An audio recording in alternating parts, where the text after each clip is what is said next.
ચૈત્રવદ નોમ છે, ગુરુવાર છે, 2/5/2024 વર્ષ છે. ત્યાગીની કાલે વાત કરી. ત્યાગી કોણ કહેવાય તેની આપણે વાત જાણી. એક આત્મા વિના બીજા જે પદાર્થ તેનો ત્યાગ કરીને કેવળ આત્માપણે વર્તવું અને તેની ભગવાનની ઉપાસના કરવી તેને પૂરો ત્યાગી કહીએ.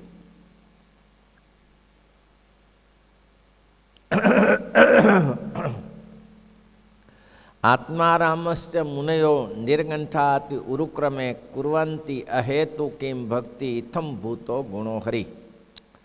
આ શ્રુતિ એમ કહે છે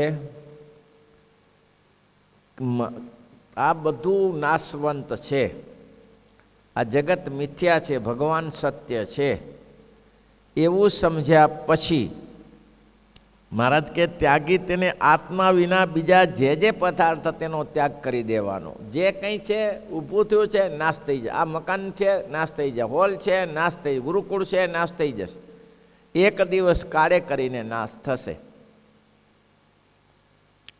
તો એ કાળે કરીને જે નાશ થાય છે તો એમાં શું આસક્તિ રાખવી? તો વધ્યું શું? તો પુરુષોત્તમ નારાયણ ભગવાન બચ્યા. તો એવો જે શુદ્ધ આત્મા પણ વર્તતો એવો જે ત્યાગી તેને ભગવાન સિવાય બીજું એની ભગવાનની દ્રઢ ઉપાસના કરે. માત્ર આત્મારામ થઈ જાય એનું કંઈ લેવા દેવા નથી. આત્મારામસ્ય મુનિયો નિર્ગંથાતિ ઉરુક્રમે કુર્વંતી હેતુ કિમ ભક્તિ ઇથમ ભૂતો ગુણો હરિ. એમ કહ્યું કે આત્મારામ થયેલા સુખદેવજી આત્મારામ થયેલા હતા, કંઈ લેવા દેવું નહોતું આ જગતમાં, બધેથી અલિપ્ત હતા. તેમ છતાં સુખદેવજી કહે છે ઇથમ ભૂતો ગુણો હરિ. પરમાત્મામાં હું આત્મારામ છું, છતાંય આ પરમાત્મામાં એવા અસંખ્ય ગુણો પડ્યા છે કે તમને ભગવાન દયા કરીને તમને આપે છે. તો એની ઉપાસના તેને પૂરો ત્યાગી કહીએ.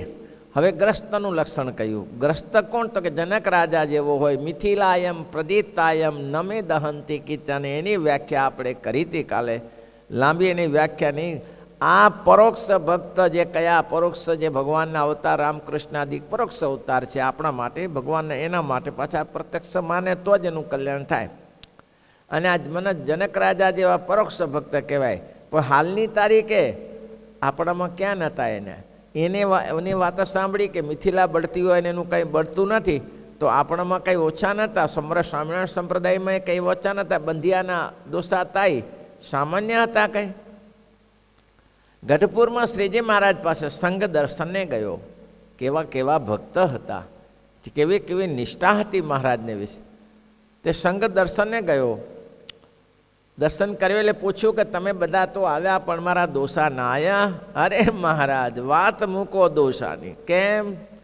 અમે તો બધા ગળા બૂટ ડૂબ્યા છીએ. અમે તો સંસારમાં ગળા બૂટ ડૂબ્યા છીએ. તમારો દોષો થાય તો ચોટલી સેજ બુડ્યો. શું વાત કરો છો? તો કે હોય નહીં, હોય શું નહીં. મોટો વેપારી છે, ગોળનો ને ઘીનો ને તેલનો ને ખાંડનો ને મોટા જથ્થાબંધ કપાસ તોકલે બધું કરે, જથ્થાબંધનો વેપારી છે. 1 મિનિટ જપતો નથી. મહારાજ કે એવું છે? હા, અમારો દોષો તો દોષો ભાઈ. અરે શું દોષો? ચોટલી સુધી ડૂબ્યો છે. મહારાજ કે કામ કરો, આ ચિઠ્ઠી લેતા જાઓ, દોષાને આપજો. ચિઠ્ઠીમાં લખ્યું હતું કે દોષા ભગત અમારી ચિઠ્ઠી મળે એટલે તમારે કાશીની યાત્રા કરીને અમને મળવું. હવે કાશી શું નજીક છે? બંધિયા ક્યાં ને કાશી ક્યાં? કાશીની યાત્રાએ કરીને અમને મળવું. હવે આ ભક્તો ગયા બધા. દોષા થાય ત્યારે કપાસનું કરતા હતા. કપાસની 1 ઘણ 2 ઘણ 3 ઘણ 4 ઘણ 5 ઘણ 2 ઘણ 5 ઘણ આમ આ કપાસની તોલ કરતા હતા કોઈ ગ્રસ્તને ત્યાં. અને તે દરમિયાન હરિભક્તોએ કીધું ચિઠ્ઠી તો મહારાજે આપી છે તો આપવી તો પડે ને એને. ચિઠ્ઠી આપવા ગયા. ચિઠ્ઠી વાંચી તો દોષાતાઈ તે સમયે માત્ર એક આંગળું પહેરીને ધોતી અને ઉપરનું, કારણ કે જભો પહેર્યો, જભો ખીટી લટકાવેલો, આંગળું આટલું પહેરીને ત્યાં બધા જોગતા હતા. તો દોષાતાઈ એનું શર્ટ જભોય લેવા રહ્યા નહીં. મહારાજની ચિઠ્ઠી છે અને એમને ઘાણો રહી ત્યાં અને કાશી ભેગા થઈ ગયા. રવાના થઈ ગયા કાશી. શું ઓછું કામ છે આ? આવી રીતે સમજણ. મહારાજનું આજ્ઞાપત્ર એ આજ્ઞાપત્ર. મહારાજે કીધું છે પત્ર મળે એટલે તમારે કાશીની યાત્રા કરીને મને મળવું. એમને નીકળી ગયા. શું ખાધું હશે, શું પીધું હશે, કાંઈ લેવા દેવાની. એક ત્યાગી નથી ભિક્ષા માગી ખાધી હોય. ખિસ્સામાં કાંઈ નહીં. મહારાજની આજ્ઞા એ આજ્ઞા. જેમ શરીરને થવાનું એમ થાય. દોસાતાઈ નીકળી ગયા. નીકળી તો ગયા. મહિને દિવસે પાછા ગઢપુર આવ્યા અને શ્રીજી મહારાજને મળ્યા. પહેલાં જોઈ રહ્યા આવી રીતે નીકળી જવાનું. આ ગ્રસ્ત ઘર કપાસના આમને એમ ગાદલા એમને એમ પડ્યા રહેશે. મહારાજને મળ્યા. મહારાજે કીધું દોસા તમે કાશી જી આવ્યા? જી આવ્યો ને મહારાજ. ગંગામાં નાયા? મહારાજ આપની આજ્ઞા હોય એટલું કરવાનું હોય ને. ગંગામાં નાવાનું આપે કીધું નથી. તમે કીધું કાશી જઈને પાછા આવો. હું કાશી જઈને પાછો આવ્યો. મહારાજ આવા નિષ્ઠાવાળા ભક્તજનો છે. પરોક્ષના ભક્તોમાં જેમ પ્રીતિ છે તેમ આ વાંચો, શાસ્ત્ર વાંચો. લોકોને હજી એ સત્સંગી જીવનમાં પ્રતીતિ નથી આવતી જે ભાગવતમાં પ્રતીતિ આવે છે તે. ભલે સ્વામિનારાયણના ભગવાનના માળા કરતા હોય, ભજન કરતા હોય, પણ આ સમજાતું નથી કે આમાં શું ભર્યું છે એવું સમજાતું નથી. અરે ગજબ ભક્તો થઈ ગયા. આવા દોષાતાઈ હતા. તો મિથિલાયમ પ્રદીપ્તાયમ નમેદાંતિ કિંચન એમ કહ્યું. મિથિલા બળે છે મારું કાંઈ દોષાનું કાંઈ બગડતું નહોતું. દોષો આમ નીકળી ગયા. તે કાંઈ બગાડ નહીં થયો હોય. જભોય લેવા રહ્યા નહીં. એવું છે. ત્યારે બીજાની વાતો થાય પણ પોતાના ઘરની વાતો કરો, સરોપરીની વાતો કરો. એટલા માટે તો ગોપાળાનંદ સ્વામીને કહ્યું હતું મહારાજે કે તમે જ્યાં સુધી સરોપરી નિષ્ઠા દ્રઢ નહીં કરો ત્યાં સુધી તમને અક્ષરધામમાં નહીં લઈ જવાય. અને મુક્તાનંદ સ્વામીને કહ્યું કે પોતાના સંપ્રદાયની પુષ્ટિ પોતાના શાસ્ત્ર થકી થાય. સત્સંગી જીવન, શિક્ષાપત્રી, વચનામૃત આના થકી આપણી પુષ્ટિ થાય. ભગવાન સ્વામિનારાયણની પુષ્ટિ કરતા નથી. તે બીજી પુષ્ટિ આપણે કરીને કરવું શું છે? આપણે જેનો રોટલો ખાઈ છે, આપણે જેની પાસે રહી છે એના શાસ્ત્રની પુષ્ટિ થાય ને એ પુરુષોની ઉપાસના દ્રઢ થાય. એના માટે કહ્યું છે. મેંગડીના માનભા સાહેબ એના દીકરા અભયસિંહજી. આપણે જાણીએ છીએ કે અભયસિંહજી કુસંગમાં હતા, સત્સંગ કરતા નહોતા. પણ આગે વાત આવી ગઈ. યોગાનું યોગે એ મેંગડી આવ્યા. લોધિકાથી મેંગડી આવ્યા. મેંગડીમાં ગોપાળાનંદ સ્વામી આવેલા. લોધિકાની મેંગડી જોડે જોડે. ત્યારે એને કહેલું છે એના પિતાશ્રી માનસિંગે કે તમે એક કામ કરજો બેસી. શું?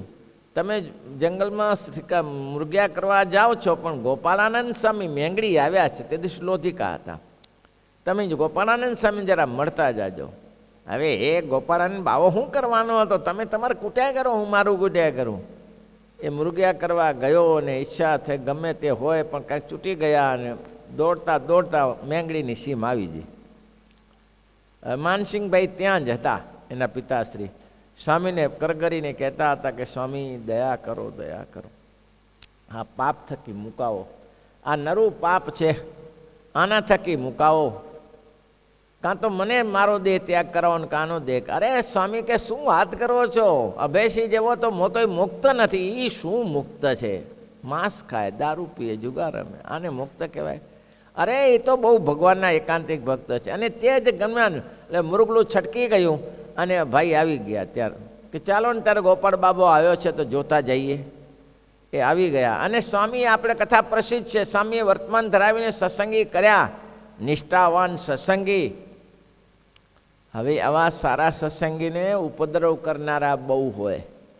સારા સત્સંગીને ઉપદ્રવ કરનારા બહુ હોય અને ખોટાનું બહુ ચાલે. હાચાનું લાંબુ ના ચાલે, ખોટાનું બહુ ચાલે. પૂર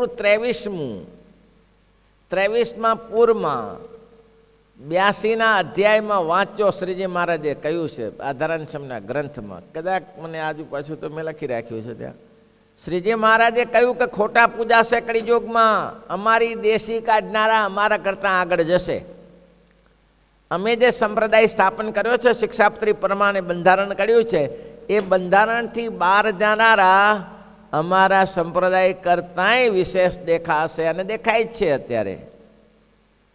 પણ પાખંડી છે એટલું ધ્યાન રાખજો, ધન લૂંટા છે, અને એ દેખાય છે આપણે.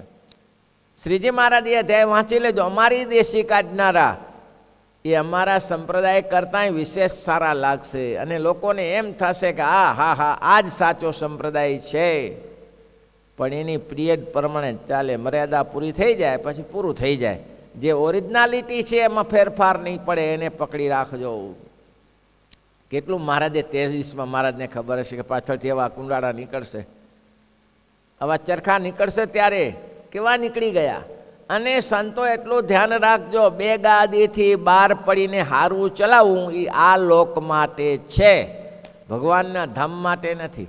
2 ગાદીથી અલગ પડીને ચલાવવું કઠિન નથી. આપણે ચલાવવું હોય ને તો 5-25 હરિભક્તોને કહેવાનું કે તમારે અમારો પ્રચાર કરવાનો, તમને પગાર મળી રહેશે, અહીંયાથી ચિંતા ન કરતા. એ હરિભક્તો આપણે પ્રચાર કરીને 4 બાજુ ફરી વળે, એને તો પગાર મળે છે. આપણે તો સ્વામી પુષ્કળ પગાર આપે છે પ્રચાર કરવાનો, એટલે એ 4 બાજુ ફરી વળે. હવે આવા મોટા સ્વામી જુઓ, આનો આ ચમત્કાર થયો, સ્વામી બાપાએ આમ કર્યું તો આ થઈ ગયું, આ થઈ ગયું, એ ચાલુ થઈ જાય. અને ભાઈ દાળને કાગડાને બેસું ને દાળને ભાંગવું થઈ જાય, નથી જાય એવું નથી. મેં કહ્યું હતું ને, આ લક્ષ્મણપુરાના સોમભાઈ સ્પેશિયલ મળવા આવ્યા. મને કે બાપજી પરેશાન થઈ ગયો. મેં શું થયું? તો કે ભેંસ લીધી, ધામમાં ગયા, ભેંસ લીધી 10,000ની વર્ષો થઈ ગયા. તે પણ શું ભેંસ લીધી? તો દુઆ નથી દેતી. ક્યારે લીધી? કાલે જ દીધી. આપ કહો તેમ કરું, કહેતા હો તો પાછી મોકલી દઉં. મેં નુકસાન શું પડે? 20,000 રૂપિયા, 8,000 પાછો આપે, 10,000 ના આપે. રાખો ને, દુઆ દેશે કીધું. એમ સ્વામીજી ના જવા, પાછી ના આપું, ના પાછી નહીં આપવાની. બીજે દિવસે બંગણું ભરી આપ્યું. એ ભેંસ તો 2-3 દિવસ માણસને અજાણ્યું લાગે, પશુને અજાણ્યું લાગે, 2 દિવસ પછી મોમ્યું થઈ જાય. પછી 3જે દિવસે આવ્યો, ઓહો સ્વામી આપ તો ભગવાન છો. મેં શું થયું? અરે બંગણું ભરીને દૂધ આપ્યું આજ તો. કે એટલે મેં કીધું મૂર્ખા, એમાં કોઈ ભગવાનની જરૂર નથી, ચમત્કારની જરૂર નથી. એવું જ થાય. કેમ? તો કે કોઈ પણ પશુ પક્ષી 2-3 દિવસ અજાણ્યા હોય, ધીમે ધીમે ટેવાઈ જાય, પછી દૂધ આપે. ઉતાવળ ના કરાય. એમાં કંઈ ભગવાનની કે એમાં ચમત્કારની જરૂર નથી. વરદ્રીમાં બેઠા હતા. એક ભાઈએ ચરખા લીધેલા કપાસની પૂણી કરવાના. હવે ચરખા વેચાય ને, 15-20 વર્ષથી પરેશાન થતો હતો. અને હું ત્યાં બેઠો તો, બધા હરિભક્તો આવતા હતા જેને તકલીફ હોય, અને નિયમ આપી કે આ નિયમ કરજો, સુખ્યા થશો. એ આ ભાઈએ નિયમ લઈને ગયા. હવે 15 વર્ષથી ચરખા વેચાતા નહોતા. નિયમ લઈને ગયા પછી 3જે દિવસે બધા વેચાઈ ગયા, ને સારા ભાવ વેચાઈ ગયા. શું કે સંતો એક આ જ છે હો, સાધુ તો એક પ્રેમ સ્વરૂપ જ છે. તો બીજા શું કરે? કેમ? તો કે આટલા કેટલા પૂછ્યું કે મને મદદ કરો, મારી નુકસાની બહુ છે, મારા આટલા બધા 35 ચરખા. એ કે કોઈ વેચાતા નથી ને મારે લોસ પડે છે દિવસે. અને સ્વામીએ નિયમ આપ્યો, કંઠી પહેરી, અને 3જે દિવસે વેચાઈ ગયા. હા, બસ એ આ ચમત્કાર. આવા ચમત્કાર ઊભા કરી દેવાના ગમે તે જગ્યાએ. અલ્યા એ તો કોઈ દાળને ભાંગવું ને કાગડાને બેસવું ને દાળને ભાંગવું, એવો ચમત્કારની જરૂર નથી. ચમત્કાર તો એ છે, પુરુષોત્તમ નારાયણ આટલા મોટા છે ને આ પૃથ્વી ઉપર આવે છે, એ મોટો ચમત્કાર નહીં. કાલે જ ધરાનસમના ગ્રંથમાં આવ્યું, ભગવાન એમ કે કંઈક ચમત્કાર કેમ દેખાડતા નથી? તો ભગવાન ચમત્કાર નહીં દેખાડતા એટલું જ સારું છે. ભગવાન ચમત્કાર દેખાડે તો કોઈ નજીક ઊભા ના રહે, લોકોની ભૂતની ભ્રાંતિ થાય. આ તો ભૂત હશે. પશુને પશુમાં જ મેળ બેસે, ગાયો ભેંસોને પશુમાં જ મેળ બેસે, ઘોડાને ને ભેંસને કોઈ દિવસ મેળ ના બેસે. વિજાતિ થઈ ગયો, સજાતિમાં જ હેત થાય. શીખી રાખવાનું. એ અભેસી લોધિકાના દરબાર હતા. રાજ્ય શાસન 11 ગામનું રાજ્ય, 11 પરગણા ગામ સંભાળે. બહુ સારી વ્યવસ્થા. પણ લોકો, મેં કીધું ને, આવા લોકોની પાછળ બીજા ઘણા પડી જાય ઉથલાવવા માટે. ત્યારે સુપ્રિન્ટેન્ડને રાજકોટમાં થડું નાખેલું, ત્યારે સુપ્રિન્ટેન્ડને રાજકોટમાં જઈને જણાવ્યું કે પ્રભુ તમને ખબર જ, ચારે બાજુ જુઓ ઓલો શું કરે છે, ઘમંડી છે, અભિમાની છે, કોઈને સાંભળતો નથી, તમારે મળવું જોઈએ ને. હવે આનું અભેસનું નિયમ હતું, એના બાપ વખતથી જ માનસિંહનું નિયમ હતું. આને રાખ્યું, સવારે 6 વાગે નાહી ધોઈ પવિત્ર થઈ પૂજા પાઠ કરી અને ધ્યાનમાં બેસી જાય. પછી 12 વાગ્યા સુધી કોઈને મળે નહીં. જેને મળવું હોય તેને 12 વાગ્યા પછી તો આ ધ્યાનમાં બેસી ગયેલા. હવે એને કહી દીધેલું ગમે તેવું કામ પડે પણ કોઈને મારી પાસે આવીને જગાડવો નહીં, મને અંદરથી બોલાવવો નહીં, તમારું ગમે તેવું કામ પડે. હવે સુપ્રિન્ટેન્ડન્ટ રાજકોટથી ત્યાં સવારે 8:30 9 વાગે પહોંચી ગયા. તો કે બોલાવો અભયસિંહને. કહ્યું તો કે અભયસિંહ નહીં આવે. કેમ? અમે એને બોલાવી ન શકીએ. બોલાવી કેમ ન શકો? સુપ્રિન્ટેન્ડન્ટ આવ્યા છે ત્યાંથી, કમિશનર આવ્યા છે ત્યાંથી રાજકોટથી. તો કમિશનર ભલે આવ્યા પણ મારથી બોલાવાશે નહીં. જોયું ને, મેં કીધું ને પેલા હોય ને પછી એ બધા ભેગા જ હોય ચમચા. જોયું ને, મેં કીધું ને અભિમાની છે. કેવો અભિમાની છો તમે? આવ્યા છો, કમિશનર સાહેબ રાજકોટથી આવે અને એની કોઈ ગણતરી નહીં કે અમારેથી નહીં અવાય. ઓલા 100 રૂપિયાનો મુસલ મોકલ્યો. મુસલે દંડ ફટકાર્યો, દંડ ભરી દીધો. 10 વાગ્યા, 10:30 થયા, આવ્યા નહીં. 2-3 વાર બોલતો કે ભાઈ અમે અંદર જઈ જ નહીં શકીએ, અંદર દરવાજો બંધ હશે, એને કોઈ જવાની આજ્ઞા જ નથી અંદર, અમે ના આજ્ઞા વગર જઈ શકીએ. બીજો મુસલ મૂક્યો 200 રૂપિયાનો, એ લઈને ગયા. બસ મુસલ ભરી દેવો પડે. મુસલ ભરી દે એટલે દંડ ચૂકતો થઈ ગયો. અભયસિંહ ના આવ્યા. પેલા કે ભાઈ આવ્યા છે તો જમવાની વ્યવસ્થા કરી છે તો જમી તો લ્યો, પછી જોઈ જશે. જમવા બેઠા બધા. ત્યાં તો 12 વાગી ગયા. અને 12 વાગ્યા એટલે ધોતીને ખેસ પહેરેલા પૂજાના કપડામાં જ કોઈએ સમાચાર આપ્યા કે મહારાજા સુપ્રિન્ટેન્ડન્ટ આવ્યા છે રાજકોટથી, આપના માટે સવારે 8:30 આવી ગયા છે પણ આપ મળ્યા નહીં, આગા પાછા બહુ થાય છે, અત્યારે જમવા બેસાડ્યા છે, જમી લીધું હશે. જ્યાં જમીને બેઠા ત્યાં સુપ્રિન્ટેન્ડન્ટને ત્યાં આ ભાઈ પૂજાના ખેસમાં આવ્યા. અને એ તો પ્રભાવશાળી પુરુષ હતા. ભગવાનની 6 કલાક ધ્યાન ભજન કરે એમાં કેવું તાકાત હોય. પ્રભાવશાળી પુરુષ અને 6.5 ફૂટનો ઊંચો માણસ. આમ એનું આકૃતિ જોતાની સાથે એમ લાગે કે કોઈ દેવ આવે, ફિરસ્તા આવે એવું લાગે. અલ્યા એ આને તો કોઈ દીધી જોયો, સુપ્રિન્ટેન્ડન્ટ આને જોયા નથી અભયસિંહ રાજાને કે કેવા છે એ. જેવા અભયસિંહ રાજા ત્યાં આવ્યા એટલે સુપ્રિન્ટેન્ડન્ટ ઊભો થઈ ગયો. હા હા હા, કોણ એ? ફિરસ્તા આવ્યા ક્યાં? એ હલાકા ફિરસ્તા એ કોઈ? ઊભો થઈ ગયો. આઈએ આઈએ આઈએ. પેલા એ હાથ જોડ્યા. મેં ભૂલ કરી છે, આપની ક્ષમા માગું છું મહારાજા. સુપ્રિન્ટેન્ડન્ટ સાહેબ, મારો નિયમ છે 6 થી 12 હું કોઈને મળતો નથી, હું પૂજા પાઠ કરું છું. મને નીચે આવ્યા પછી સમાચાર મળ્યા કે મુસલ આપ્યું, બહુ સરસ કર્યું. બીજી વાર મુસલ આપ્યું, બહુ સરસ કર્યું. અને જુઓ, આપે મારા ઉપર મોટી કૃપા જ કરી છે. હું બહુ આમાં બંધાઈને રહેતો હતો અને આજે આપ દયા કરીને આ શાસન સંભાળી લો તો મારે સારું ભજન 24 કલાક ભજન થશે. આપ બહુ દયાળુ છો, દયા કરી મારા ઉપર. મને એ મુસલની કંઈ, હું તો એક પુરુષોત્તમ નારાયણને આધારે જે કરું છે કરું છું. તમે છો કોણ? પહેલાં કે એ જ અભયસિંહ. એ જ અભયસિંહ? ये मानस घमंडी नहीं हो सकता है, ये भगवान का फिरिश्ता है. किसने कहा कि ये घमंडी है, अभिमानी है? कौन कौन कहने वाला है कि अभिमानी है? इतना अच्छा आदमी है. आप क्या करते थे? मैं भगवान की पूजा में था. मेरा प्रतिदिन का कार्यक्रम है, 6 થી 12 तक मैं भगवान की पूजा ध्यान करता हूँ. ओहो, तो मुझे किसी ने बताया नहीं, मुझे किसी ने बताया नहीं कि ये ध्यान करता है. वो तो घमंडी है, पाखंडी है, ऐसे लोग कहते थे. हाँ जी, इसको એને કહેવાનું બરોબર છે. હું મારો ભજનમાં ठीक है ठीक है ठीक है, बहुत बढ़िया, तुम्हारा दर्शन हो गया. हम आया तो तुम्हारा दर्शन हो गया, बड़ी कृपा करी हमारे पर. भाई मुनम जी, तो कि जी यहाँ आइए, पत्र लीजिए, 11 गांव से 2 गांव अधिक उसको लिख दीजिए. ऐसे पुरुष ब्रह्मांड में नहीं मिलेंगे, ऐसे पुरुष ब्रह्मांड में नहीं मिलेंगे. આવી મોટી તડાતડી થતી હોય ને માણસ પોતાના ભજનમાંથી બહાર ના નીકળે, આખું રાજ્ય જાય. આમ તો રાજ્ય ગ્રસ્ત થઈ જાય. આ શ્રીજી મહારાજના સમકાલીન સંતો છે, ભક્તો છે, એટલે અહીં બંનેની વાત કરી. આમની એ વાત કરીને પહેલાંની એ વાત કરી કે જનક મહારાજાના આવા હતા તો આપણા સંપ્રદાયમાં ક્યાં નથી. રૂવાડા ખડા થઈ જાય, દોસા તાઈ, આ કંઈ સામાન્ય નથી. ગ્રસ્ત હરિભક્તો ખરો કયો? તો કે મિથિલા બગડી જાય કહેવાય ને, એ રીતનો ત્યાગી ન હોય ને એવી રીતની જે ગ્રસ્ત ન હોય તે પ્રાકૃત ભક્ત કહેવાય. પ્રકૃતિને આધારે ચાલનારા, આમથી આમ ડોલી જાય ને આમ પ્રાકૃત ભક્ત કહેવાય. ને મોરે કયો એવો જે એકાંતિક ભક્ત કહેવાય. એવી રીતે વાર્તા કરી વાર્તા આવી સરસ કરી. પછી આત્માનંદ સ્વામીનો પ્રશ્ન છે, 2 મિનિટમાં ચર્ચી લઈએ. પછી મોટા આત્માનંદ સ્વામીને શ્રીજી મહારાજને પ્રશ્ન પૂછ્યો, દેહ, ઇન્દ્રિયો, અંતકરણ અને દેવતા, તેથી જુદો જે જીવાત્મા તેનું રૂપ કેવી રીતે છે? દેહ, ઇન્દ્રિયો, અંતકરણ અને દેવતા, બોલો ભાઈ.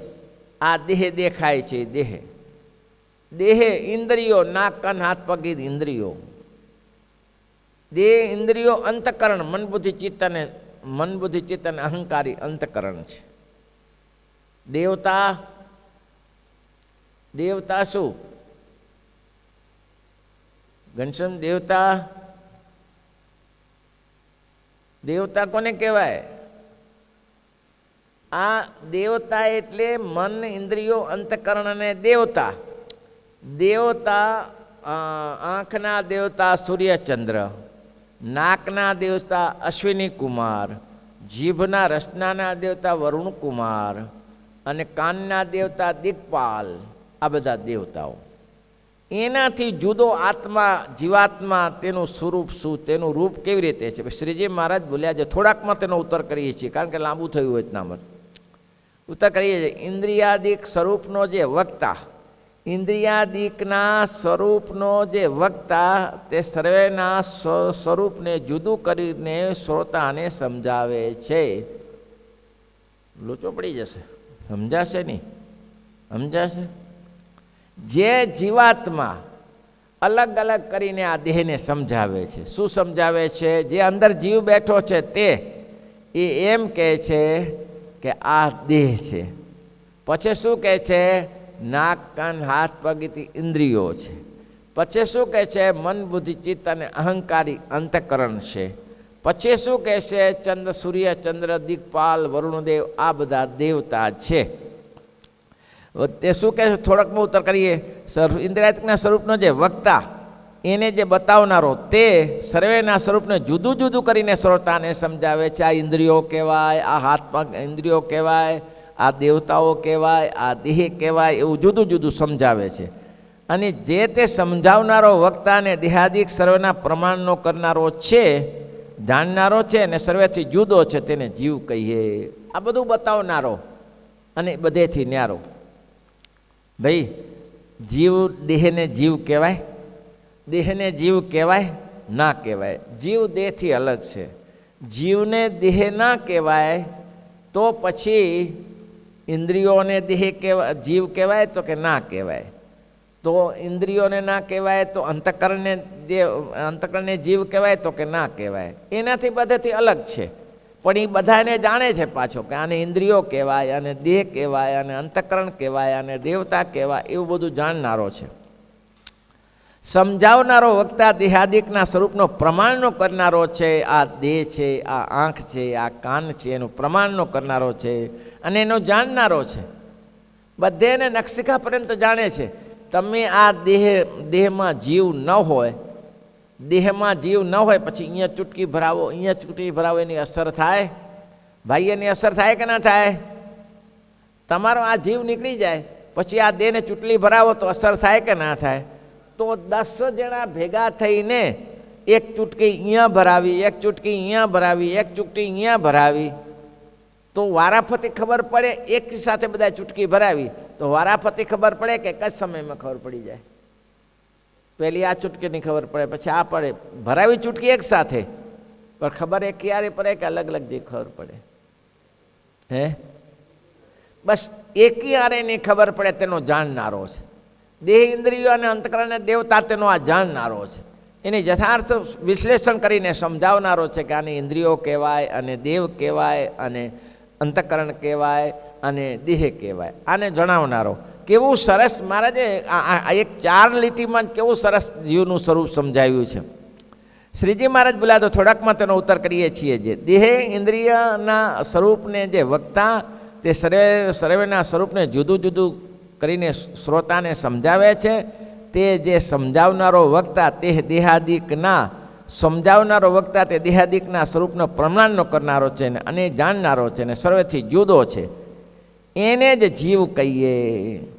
જે શ્રોતા છે એ જો પાછો શ્રોતા એ જ છે અને વક્તા એ જ છે કહીએ. અને જે શ્રોતા છે તે દેહાદિકના રૂપને જુદા જુદા સમજાવે છે. શ્રોતાને વક્તા એક જ, બીજો કોઈ નહીં. અને એનું પ્રમાણ કરે છે, એને જાણે છે, એને સર્વેથી જુદો છે. અને એ જીવ કહીએ એ શ્રોતા છે, એ સમજાવનારો છે. શ્રોતા કયો કે જાણનારો કયો એ જ જીવ છે. એવી રીતે શ્રીજી મહારાજને સ્વરૂપને સમજાવવાની રીત છે. એવી રીતે જીવના સ્વરૂપને સમજાવવાની રીત છે. વચનામૃતમ શ્રીપતિમ શ્રીધરમ